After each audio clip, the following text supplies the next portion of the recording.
បងប្អូនហើយមកសំណាញ់នេះគ្រប់ពីលើដល់ក្រោមបងប្អូនបាទតាអោនផងត្រីពោផងផ្ទក់ផងបងប្អូនបាទមកហ៊ុនកន្លះបងប្អូនបាទនេះ4ហ៊ុនបងប្អូនបាទ4ហ៊ុនបាទអញ្ចឹងយើងដើរស្ទឹងយើងទៅដាក់សំណាញ់2 3មុខទៅបងប្អូនបាទកន្លែងណាអត់មានត្រីធំយើងវាយអាកាឡាតូចអញ្ចឹងបងប្អូននេះប្រាប់បងប្អូនបាទពីព្រោះតាកាន់តអាកាឡាធំបាល់ហើយបងប្អូនបាទវាមានអាត្រីទូចយើងបងសំណាញ់ទូចបាទនេះពងហូបបាយជុំគ្នានៅមាត់ទឹកមុនចុះប្រយុទ្ធបងប្អូនបាទអញ្ចឹងបងប្អូនកុំភ្លេចជួយ like ជួយ share វីដេអូម្នាក់មួយផងបាទនាំកូនកន្លោះមកមើលគេបងត្រីថ្ងៃនេះអត់រៀនឲ្យស្គាល់រសជាតិស្គាល់រសជាតិធម្មជាតិបែបសាមញ្ញបងប្អូនបាទអញ្ចឹងបងប្អូននេះគឺនៅទីតាំងនេះគឺនៅស្លោខ្លាញ់ដដែលគឺកន្លែងដើមច័ន្ទគិរីសម្បូរណាស់បងប្អូនហើយត្រី3ហ៊ុនចុះបងប្អូនបាទមកសំណាញ់លើកអត់ចង់រួចបងប្អូនអើយតែបើកាឡាធំអត់មានទេណាបងប្អូនបាទអំបិលបាទនេះសំណាញ់ទី1បានប៉ុណ្ណេះឯងបងប្អូនបាទសំណាញ់ទី1ផុនទៅឈៀងគឺយើងដាក់រាវទៅលើកមកសក្បោសបងប្អូនហើយសតតោនបងប្អូនតោន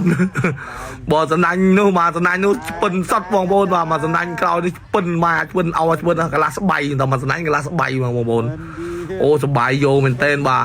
អាតៃទូចឆ្ងាញ់អាតៃទូចទៅឈៀងបងមកនេះលើកមកបងប្អូនបាទដល់សក្បោសបងប្អូនអើយបន្តិចផ្លូនទេបងប្អូនពិនបាទតាកន្លែងនេះក៏បានសិតតតៃតោនបាទអាកាឡា4ហ៊ុននេះពិនសតបងប្អូនបាទអញ្ចឹងបងប្អូនកុំភ្លេចជួយ like ជួយ share ផងបាទទស្សនាវីដេអូដូចតទៅបងប្អូនបាទ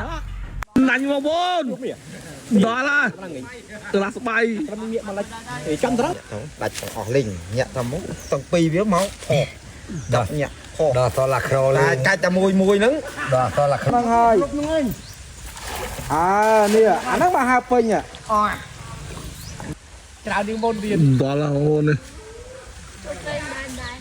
ដល់ហើយឈៀងឡើងតាំងស្វាជុំច្រើនជាងមុនទៀតមុន3បន្តិចទេបងប្អូនហើយនេះច្រើនជាងអាមុនទៀតមកសំណាញ់មុនថាច្រើនហើយសុខច្រើនជាងអាមុនទៀតអូឆ្អែតដើរគប់ច្រោនោះពោមួយទៀតពោ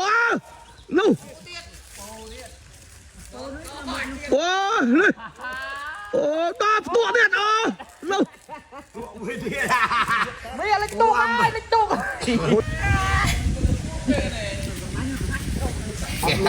អត់មានអីឆ្លោទេថ្ងៃនេះសបោះមកសំណាញ់ដល់មកសំណាញ់ច្រើនជាងមុនទៀតបងប្អូននេះដល់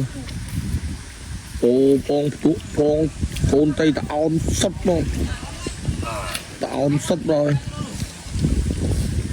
ងប់តាក្លាមហ៊ុន8ហ៊ុនកន្លះ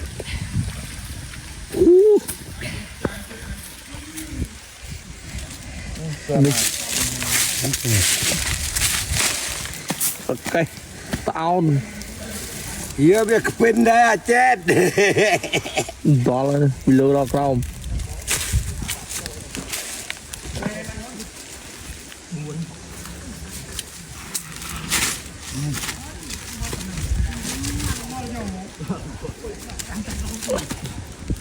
វាអត់ដល់ហើយបងប្អូននេះមើលនោះខាប់នេះ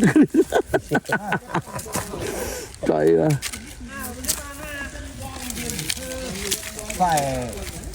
ប៉ុនរៀបឡើងបងប្អូននេះមិនតិចទេប៉ះចំស្នាញ់អ្នកក្រមកត្រីបាទបងប្អូនបាទហ្នឹងហើយចូលកាត់ហើយកុំភ្លេចមកទិញម៉ូតូហាង admin ផងបាទម៉ូតូចូលច្រើនទៀតហើយបាទហ្នឹងហើយ